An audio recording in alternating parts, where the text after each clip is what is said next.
Straight talk from Israel. You're listening to Israel News Talk Radio.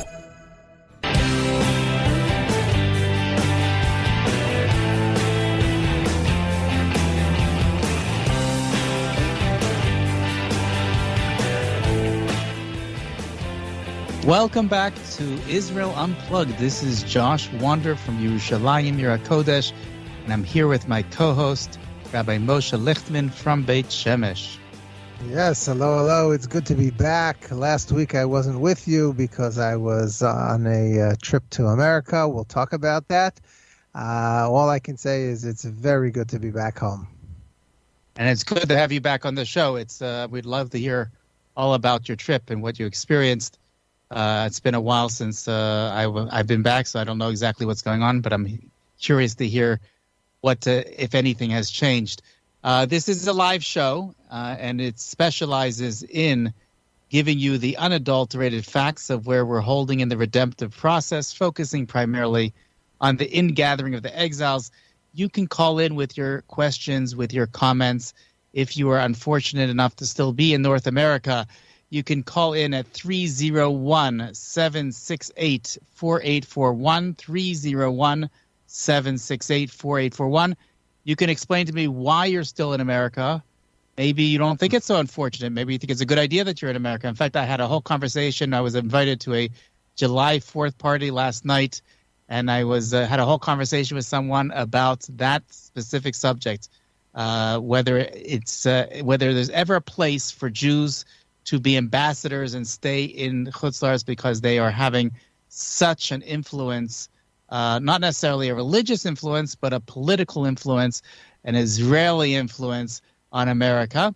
If you happen to be lucky enough to be one of those people here in Eretz Israel, even if you're celebrating July 4th here, you can call in at 02-650-0151, 02-650-0151. And we encourage you to also check out our websites. Rabbi Lichtman's website is at toratzion.com, and mine is at itstimetolive.com. I think that URL basically says it all. Itstimetolive.com, and over there, both of those sites, you'll be able to find a whole range, a whole assortment of information about Aliyah, about Eretz Yisrael, about books and blogs, and video series, and goes on and on and on. Stay with us. We're going to have an interesting show right after these messages.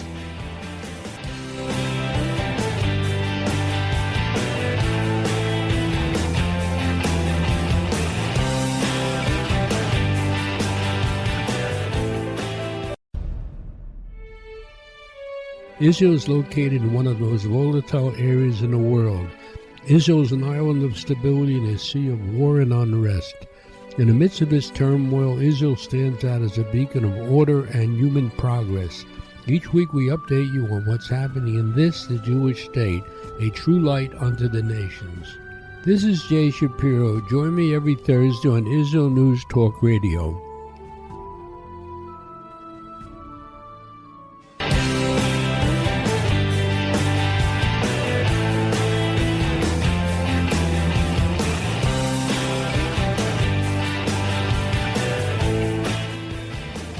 Welcome back to Israel Unplugged.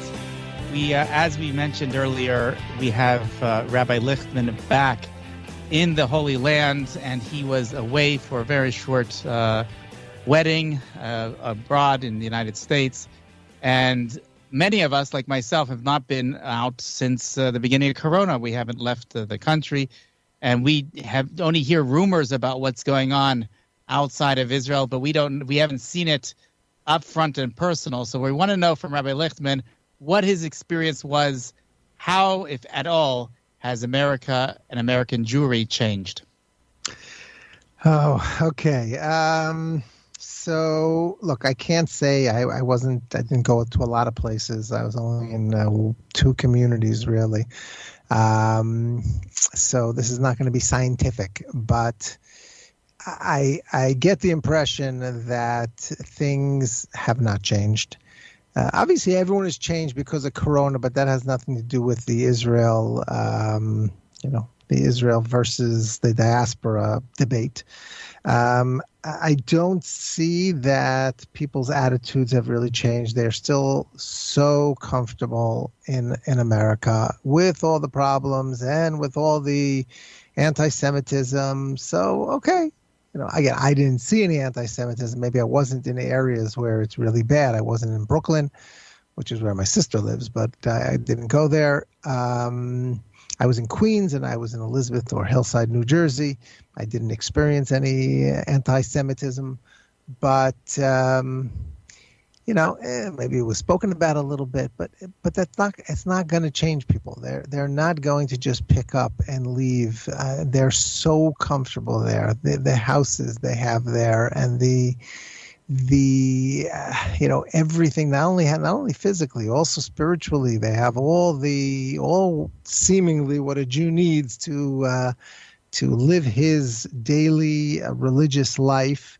They have there, and they don't feel that they're missing anything. But what struck me the most, I think, is, and this is especially only an outsider, only somebody who's been in Eretz Yisrael for so long, and then goes to the diaspora can really see this, that their service of Hashem, their religiosity, and I have to be very careful about this. I'm not putting down anybody in specifically.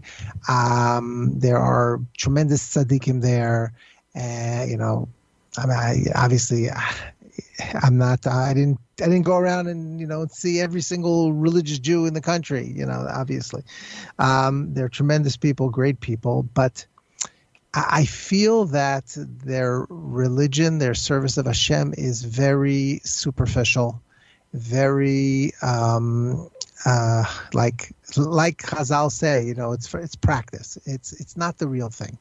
I don't see the same I don't feel the same thing as I feel here. I just feel that people go through the motions, and it's not real to them. You only feel that here. I mean, because this is where, here in Israel, this is where the Shekhinah, God's divine presence, dwells, and you feel there's nothing I can point to. I mean, maybe there are a few things, but it's really just an inner feeling, an inner peace that a person gets when they come to the land of Israel, and that you don't feel outside the land of Israel. I went to Minyan every day, and it's just different. The davening is different.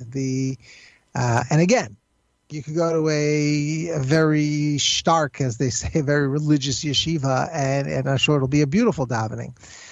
But everything on this, if you compare similars, if you compare a very religious and I guess let's call it religious yeshiva atmosphere here in Israel, as opposed to the same thing in America, you'll see that there's a difference. You can't compare irreligious Jews to religious Jews in the two places, because that's silly. It's not you're comparing apples and oranges. But everything, the communities that I went to, which were, I guess you would call modern Orthodox, it's just not the same as the modern Orthodox communities here, and the one or two more yeshivish places that I went to. It's just not the same. It's all so superficial, and they're so bogged down with the material, and it's sad. It's really sad to see, because people aren't giving it a chance to coming here and seeing what real Judaism is about. I wish we could bring them all here for a year and say, check it out, come and see what it's like, just the feeling of being, in the presence of God, close to God's presence. It's a tremendous difference, and again, it's only something that one sees when they compare the two. When you're living in it, when you're living that way your whole lives, you don't feel there's anything wrong. You're just going about your business and doing what you've always done, and it seems fine. And that's the problem. And that's why we have, the year in Israel is really meant to wake the students up and make them realize that there's something deeper, there's something much more meaningful. And the problem there is also then they go back, and then they get back into their old ways, and they forget about their special experience that they had during their year in Israel. It's sad. It's sad, and it makes me, believe that we're going to need a divine intervention in order to get Jews to come from America to Israel en masse. We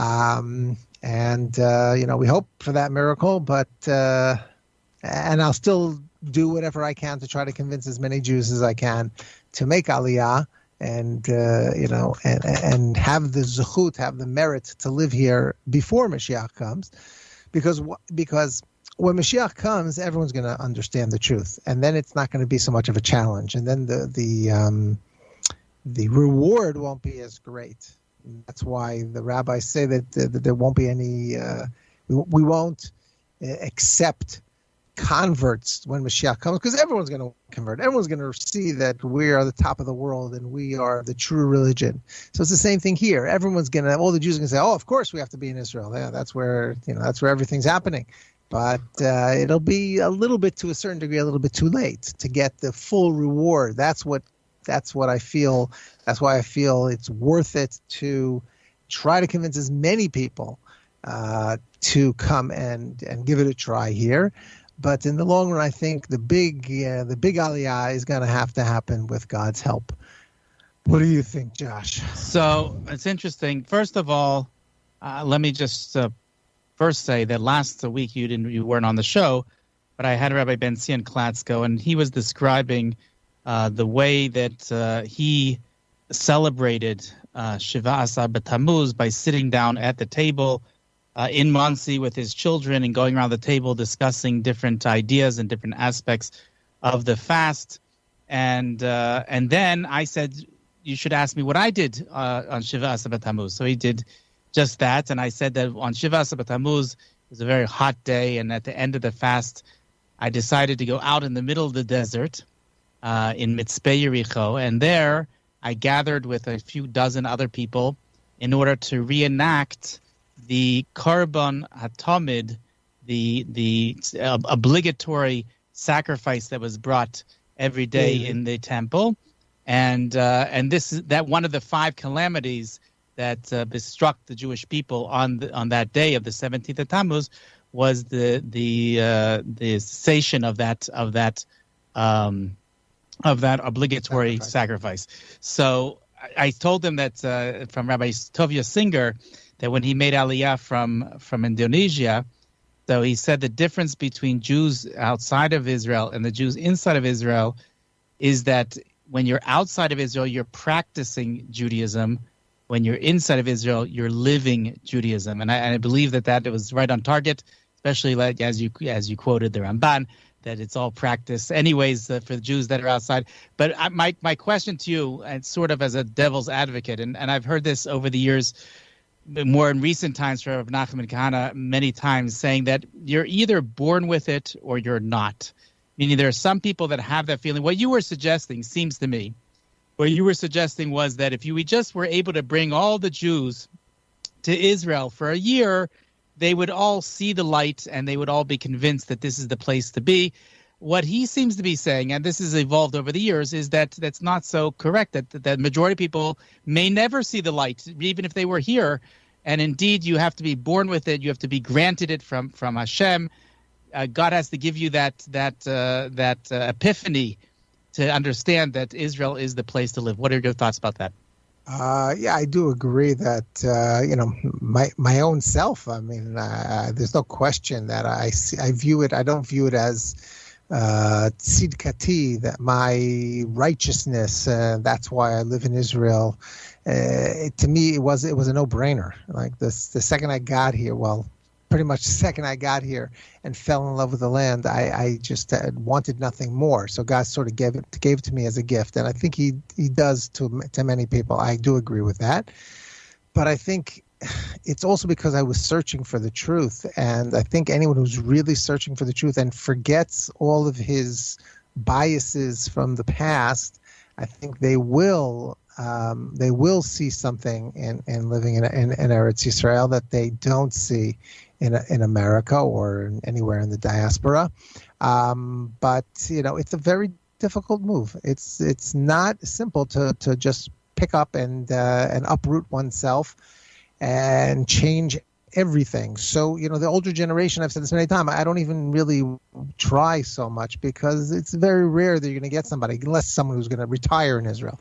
But I really think we have to work on the youth so that this is the last generation in Galut. The Galut will end because so many younger Jews will be moving to Israel, and there won't be any continuation in the diaspora. All right, we have to go to a break. We'll continue this right after the break.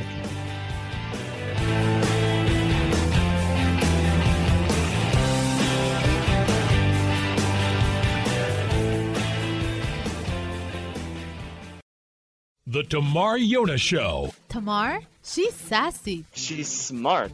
She's funny. But she's also a real Jewish mother. Hi, everybody. I'm Tamar Yona. And yes, I can be all of those things. But at Israel News Talk Radio, I'm here to bring you the news stories and guests that you may not hear anywhere else. Join me live on air Sundays, Mondays, and Tuesdays for the most unique and bold talk radio in Israel. The Tamar Yona Show.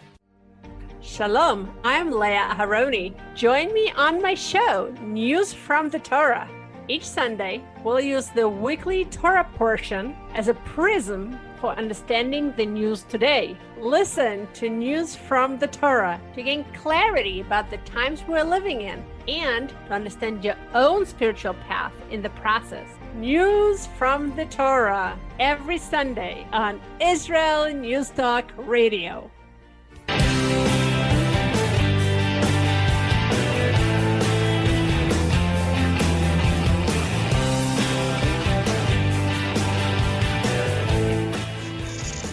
So just to continue the conversation that we were just having about whether one is born with the idea. In fact, I just wanted to continue because we've said it before online, but Rav Nachman Kana has this beautiful idea that he shares. He says that whenever a Jew is called up for the Torah reading in the synagogue, so in order to be called up, the Gabbai, how do you say Gabbai? Sexton. The sexton has to call his name. They call Ya'amod, that this person, the son of this person, should come up and should say the blessings before the Torah reading. So he says, likewise, just like that, there's also another, that's called an Aliyah for the Torah. So also, before one makes Aliyah to Eretz Yisrael, before one comes back home, there has to be a heavenly voice that comes down and said, this person, the son of this person, is called to come up. It's not just anybody that can just make the move. It's only those that are chosen to do so. Of course, if a person doesn't have the background, the understanding of why one should even think about it, then they're probably, even if they're called up, they're probably not going to know what that calling is and why they should move. So that's what we're here for, in order to try to educate and inform Jews about the importance of living in Eretz Yisrael. But I want to continue what I was saying earlier, and I'm sort of, my understanding about Aliyah and its importance is evolving over time. And I'm starting to think that maybe we're not putting the focus in the right place. The focus of just focusing on Aliyah by itself maybe is not going to convince, not maybe, I see that it's not convincing the masses. And perhaps there's a step before you get to the Aliyah step that has to be addressed, especially when you're talking about Orthodox Jews. And that is, there is a disconnect, I'm going to call it, between the understanding that there is a concrete, proactive moves that Jews can make in order to prompt, in order to create progress within the redemptive process. And Aliyah is one of those steps, but there are many steps. But until one has switched the switch, so to say, and has come to the conclusion that we actually have something that we could actually do, when it's not like being in exile in a shtetl somewhere in Europe and not having any course of action that's available to us except to open a book of Psalms and pray. We're actually able to do things. Now, Aliyah is one of those things, but there are many other things.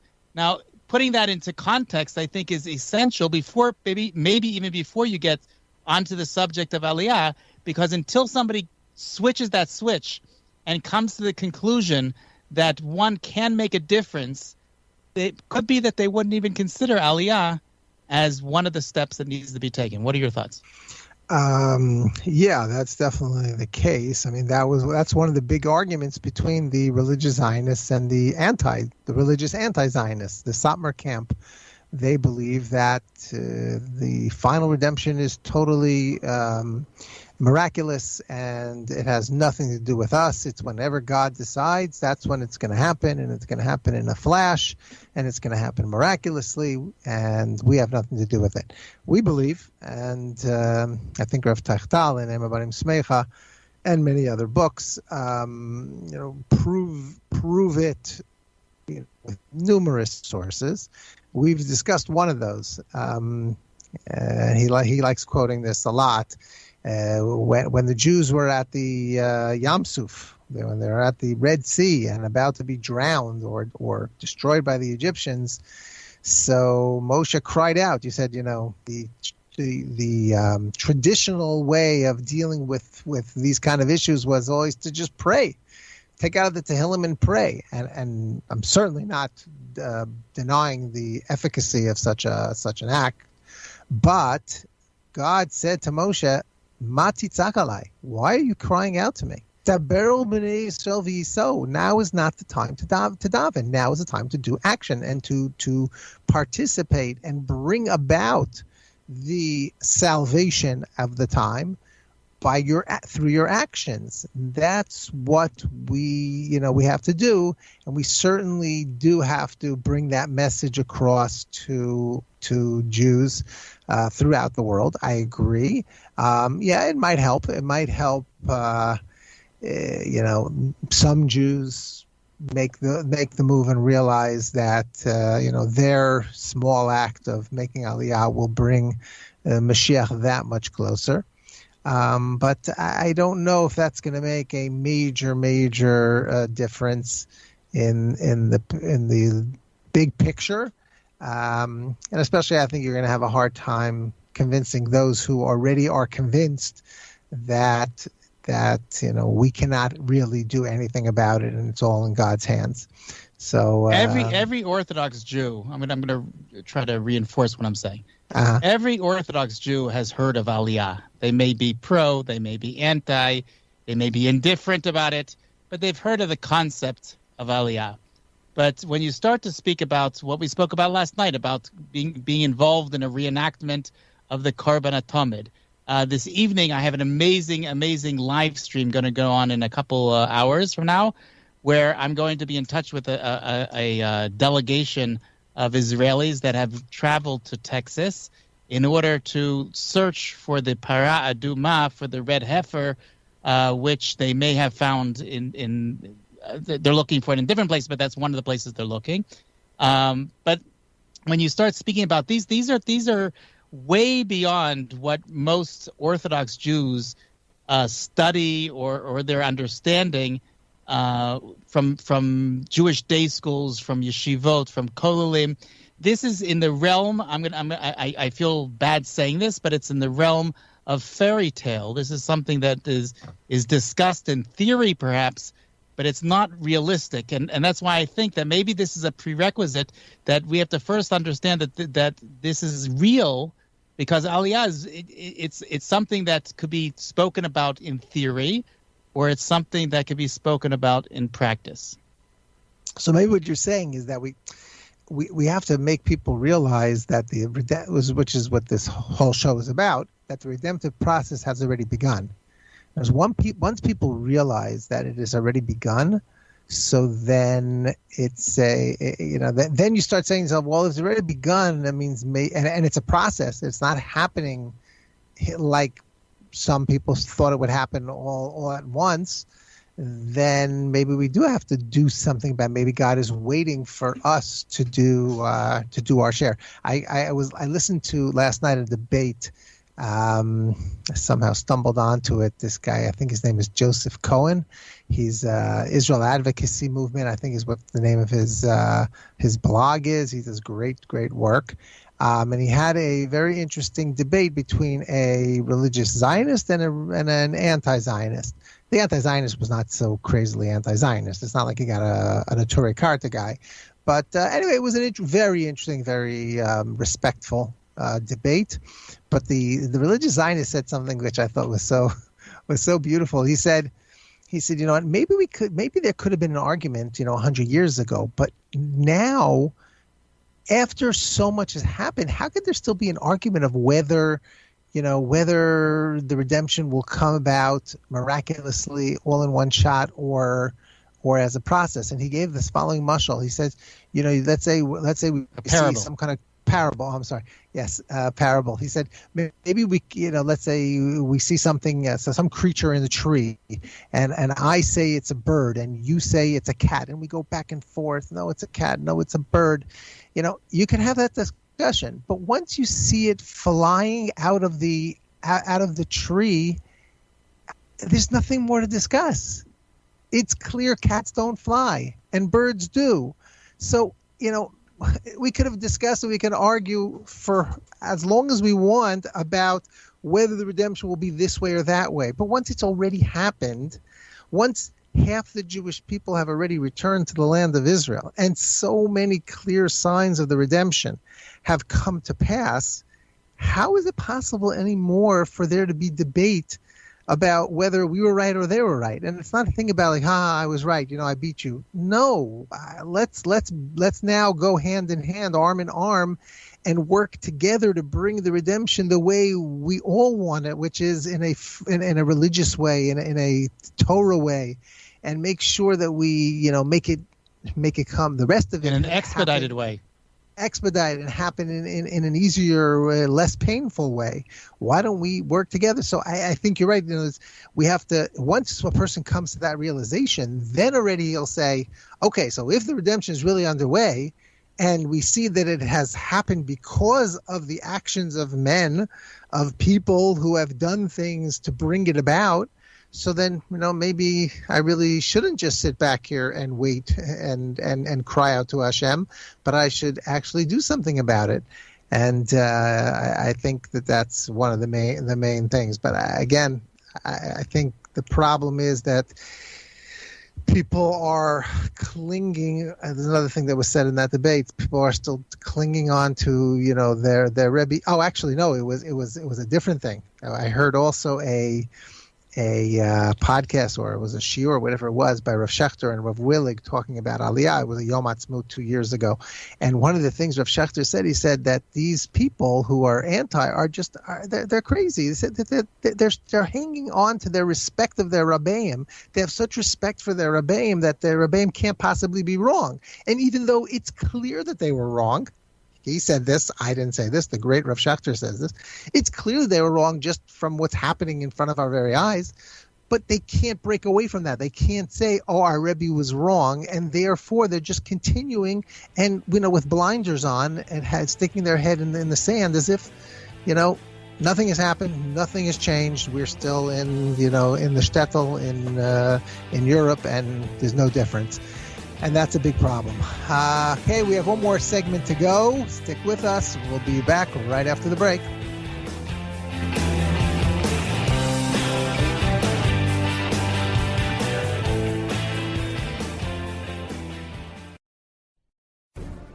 In a time where feelings have become fact, where rational thought and common sense has disappeared, one man stands above it all.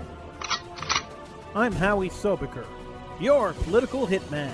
Political Hitman airs every Tuesday at 11:59 p.m. North American time, 7 a.m. Israeli time, only on Israel News Talk Radio. Are you interested in transforming your life, drawing closer to the Creator, and uncovering the deeper meanings and hidden treasures in the Hebrew Bible?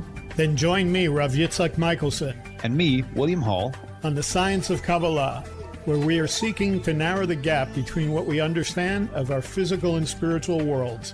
So make sure to tune in every Tuesday at 5 p.m. Israel time, 10 a.m. Eastern Standard Time, here on Israel News Talk Radio.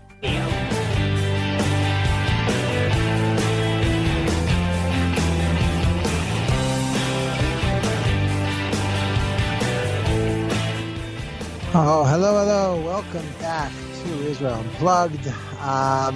We're going to start this section with a Dvar Torah from this week's Parsha.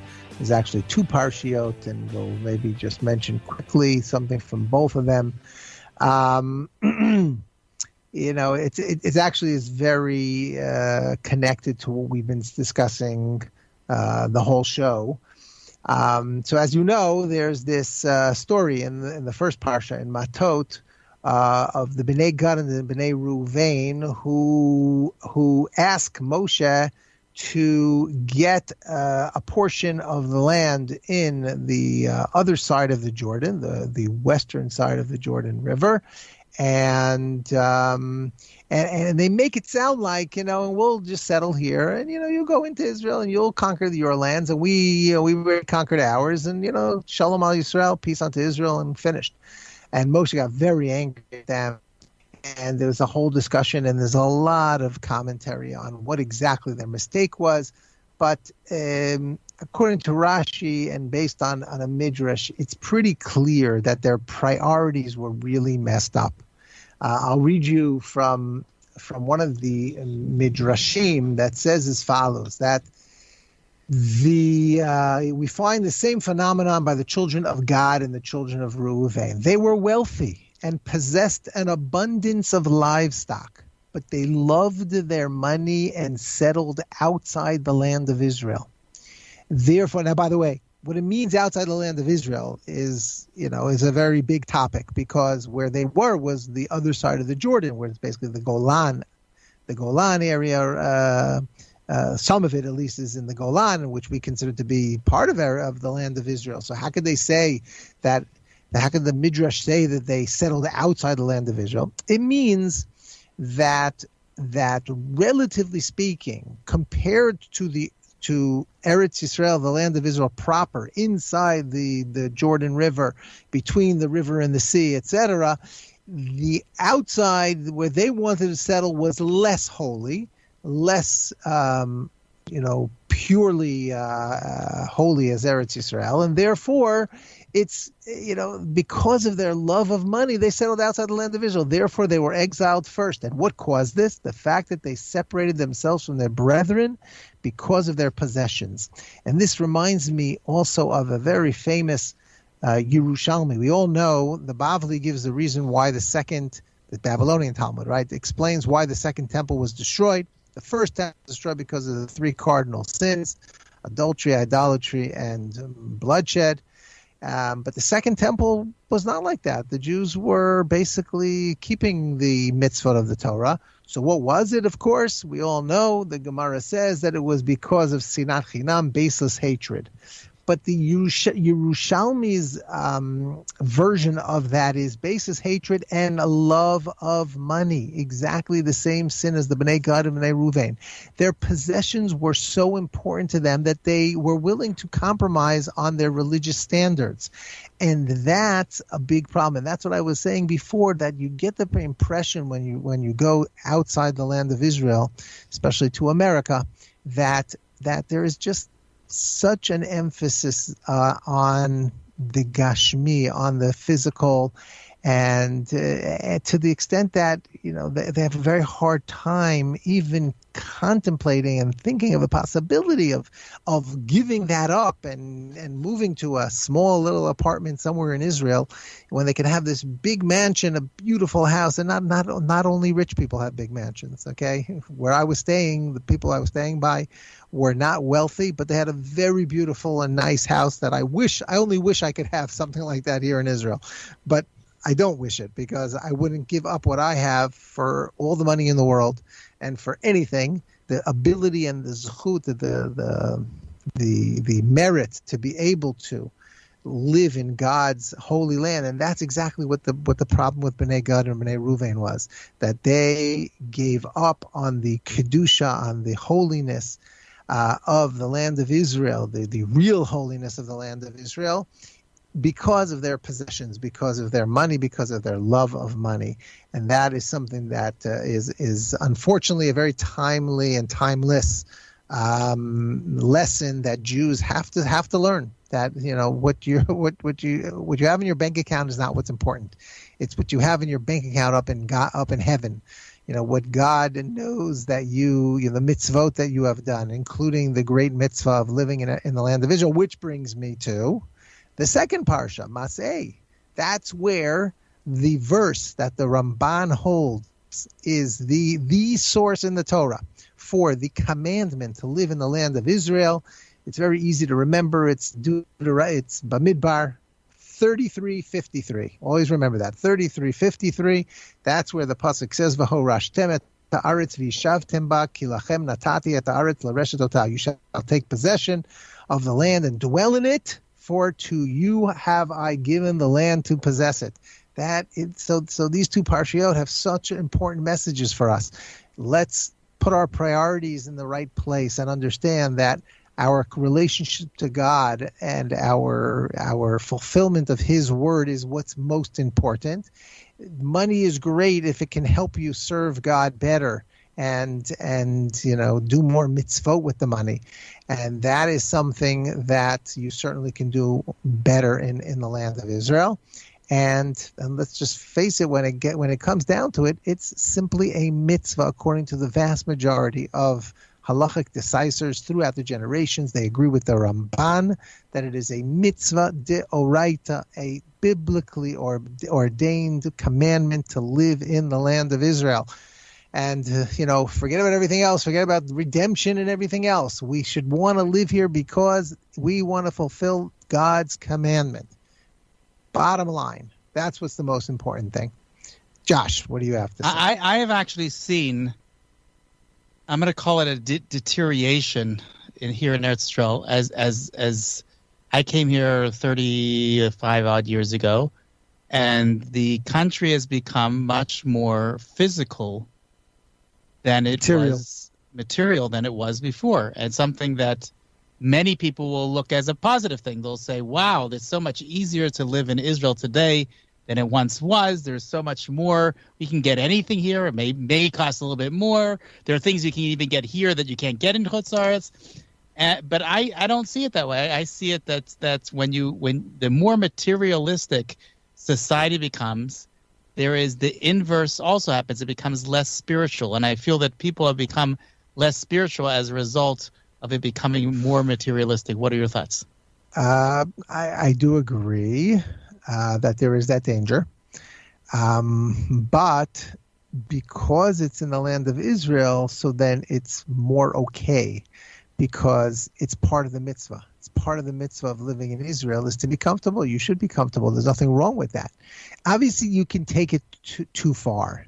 And you can, spend all your time running after money and running after physical pleasures, going to this kosher restaurant and that kosher restaurant. Obviously, that's not a good thing. But on the other hand, you talked about 35 years ago is when you came. Okay, so let's also think about how many more Jews have come to the land of Israel in the last 35 years. A lot has to do with the fact that it is easier to live here nowadays, that we have developed. I remember, going back that many years also when we used to come to Israel for the year. So there was always the complaints that you can't get the same food and the toilet paper is rough and this and that. And, people had legitimate, obviously silly, but on the other hand, to a certain degree, legitimate excuses of why not to live here because it's too hard. No one can say that anymore. You can't say it's too hard to live in the land of Israel.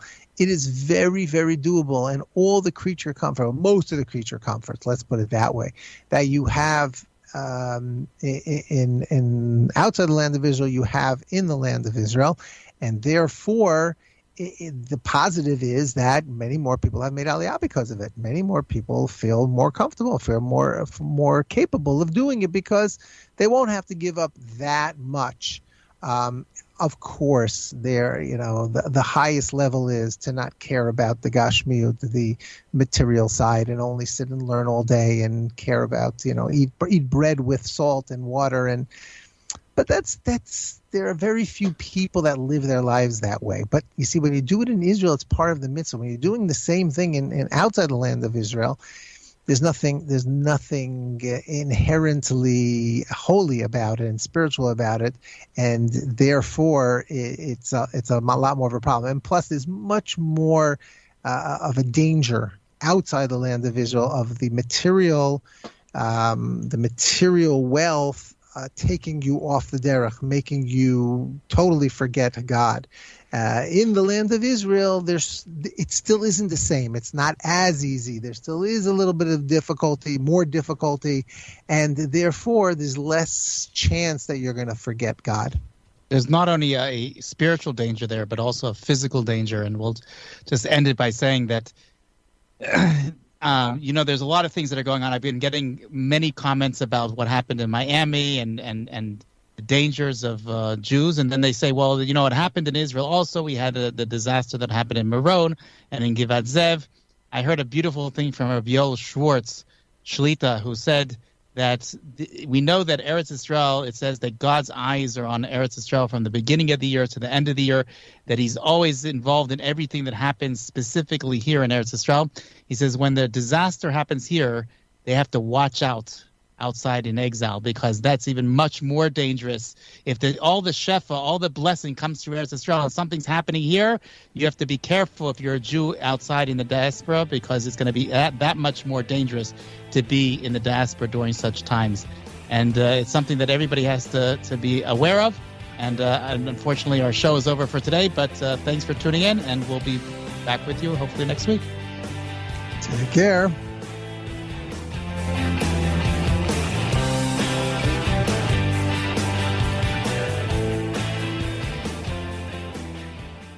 Where can you get the inside news on Israel? At Israel News Talk Radio, we're dedicated to sharing Israel's inside story with the world by providing our listeners with news on Israeli politics, current affairs, and Israeli Jewish culture. The Israel News Talk Radio homepage also provides you, the listener, with useful information at your fingertips, with scrolling news headlines, weather, currency exchange, Shabbat candlelighting times, and so much more. Our radio programming is always accessible and on demand. We operate absolutely free of charge for everyone, everywhere. If you love what we do, partner with us now by becoming an Israel News Talk Radio supporter. With your support, you'll be inscribed on our Israel News Talk Radio Wall of Fame. There's nothing like us in the world. Be part of something great. Israel News Talk Radio. Straight talk from Israel. Howdy, this is Rita from League City, Texas, now living in Israel. And though my heart may have belonged to Texas, it now belongs to Israel and all the fantastic show hosts at Israel News Talk Radio. Hi, this is Michael Solomon from Kiryat Arba, Israel. And why do I love listening to Israel News Talk Radio? Because I love listening to the interesting interviews they do and their news reporting that most other media sources don't cover. Hey, this is Nicoleko from Malmö, Sweden. It gets pretty cold here in Sweden, so I love cuddling up with a warm cup of tea while I listen to Israel News Talk Radio. Hey everybody, this is Frank Morris from Tennessee. Me and my dog Buster really love listening to Israel News Talk Radio. You're listening to Israel News Talk Radio.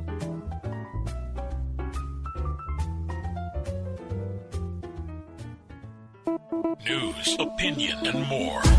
You're listening to Israel News Talk Radio.